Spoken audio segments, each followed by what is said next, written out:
Frédéric Louchard, bonjour. Bonjour. Vous avez publié aux éditions L'Harmattan Essai post-animal, l'art et la spiritualité sont-ils solubles dans l'évolution? Alors tout d'abord, avant de parler un peu de votre essai, pourriez-vous s'il vous plaît vous présenter? Je suis enseignant, j'ai également soutenu une thèse d'anthropologie et de d'ici au Collège de France et j'avais également travaillé sur les orang-outans en Indonésie il y a quelques années. Voilà. Et donc c'est peut-être ce double parcours qui m'a amené à poser ce genre de questions. Parce qu'effectivement, la spiritualité, l'art et les orang-outans, ça ne va pas forcément ensemble. Ça tombe pas sous le sens. Alors quelle est l'idée directrice qui se cache derrière ce titre Essai post-animal? Alors, dire que nous sommes des primates, beaucoup de gens sont prêts à l'accepter.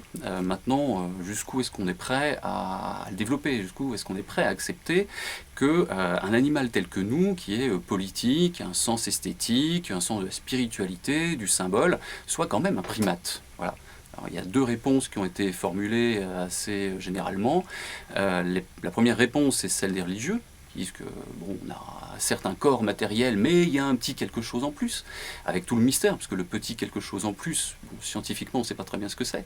Et puis l'autre grande théorie, c'est celle des généticiens, qui nous disent que le gène gouverne, mais que tout le reste, c'est finalement juste un sous-produit. La culture est au service de la reproduction, et puis ça ne nous apprend pas grand-chose au final. Et alors justement, vous n'êtes pas d'accord, alors c'est une question ouverte, est-ce que vous êtes d'accord, est-ce que votre préférence penche pour l'une ou l'autre de ces deux propositions? Je pense que ni l'une ni l'autre ne peuvent être satisfaisantes sur un plan anthropologique et on assiste quand même depuis quelques décennies à un mouvement de rassemblement, soit de la part des anthropologues du social, soit de la part des primatologues.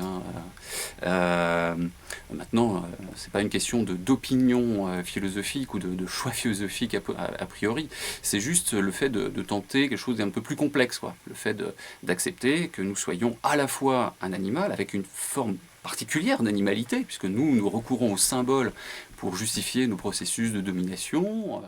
Et puis d'un autre côté, lorsqu'on voit des œuvres d'art, c'est quand même très souvent connoté avec des références à la sensualité, des poses suggestives, des expressions du visage qui nous parlent.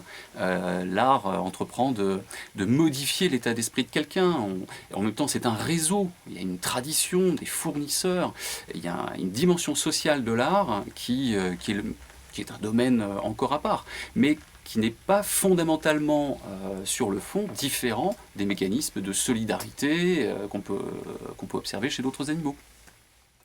Et justement, le sens artistique, vous en parliez tout à l'heure, comment est-ce qu'on peut situer le génie dans un monde de primates tel que vous le... C'est sûr que c'est un peu provo comme point de vue, mais si on peut concevoir qu'un grand artiste est quelqu'un qui est à la fois inscrit dans une tradition, qui a une reconnaissance, qui excelle dans une technique particulière, mais qui en même temps sait se placer, sait se distinguer, faire un petit pas de côté pour se démarquer et acquérir un style propre, du coup c'est une démarche qui est stratégique, de placement personnel. On n'est plus complètement dans un sens abstrait tel qu'on aurait pu le concevoir a priori. Bowie qui s'habille en femme, ou un artiste qui prendrait un urinoir pour une fontaine, vous voyez ? Alors, Essai post-animal, le titre peut paraître et même déroutant. Où est-ce que vous vous situez un peu, comme ça, au croisement des sciences humaines?